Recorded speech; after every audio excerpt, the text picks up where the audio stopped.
Do you think I was prepared to give him the final word on his execution? Should I be the one to nail God to a cross?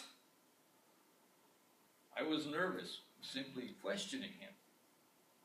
So silent, so serene.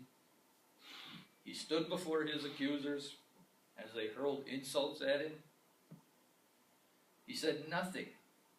He answered none of their charges. If I had known the prophets foretold the Messiah of God would lay down his life in silence like a lamb led to slaughter, I would have been even more terrified than I was. Just like when my wife came to me panic-stricken and shaking, telling me of a dream she had just had. She begged me not to have anything to do with that innocent man. Those were her exact words. That innocent man. As you can imagine, I was overcome with nervousness when I asked Jesus if he were a king. And he told me that he was, but his kingdom was not of this world. What was I supposed to do with an answer like that? The chief priest demanding Jesus' life for saying he was a king and for opposing taxes to Caesar. When I resisted condemning Jesus, the priests immediately threw Jesus' opposition to Caesar in my face, saying, "You're not a friend of Caesar?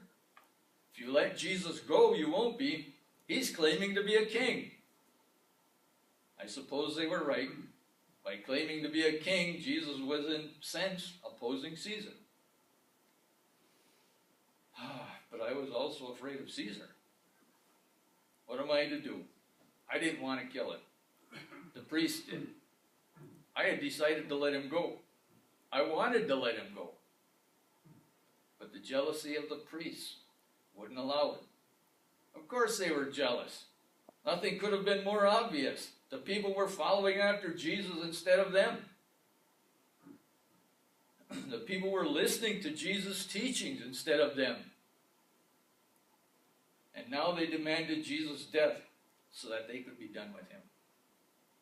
His charges? The priests accused him of stirring up the people with his teaching. They accused him of inciting the people to rebellion.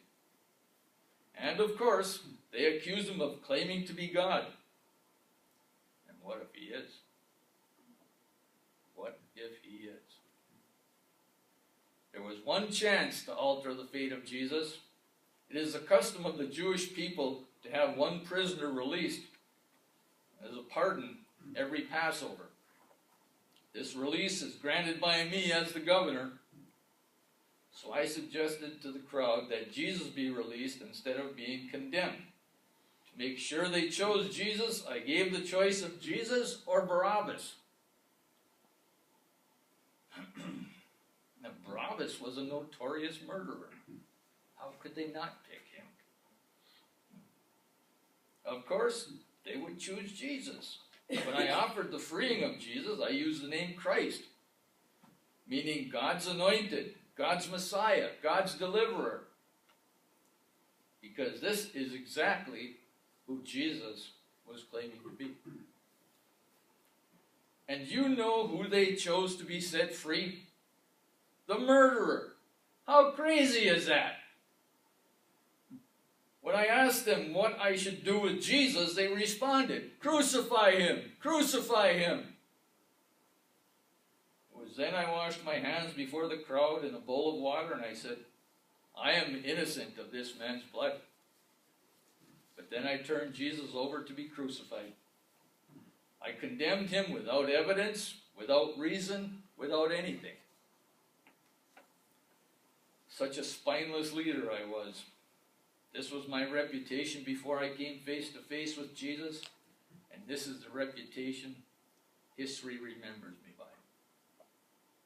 I had always tried to keep the people from uprising at whatever the cost, and the cost today couldn't have been higher. If this Jesus is who he says he is, God is about to be nailed to a cross, and I had the final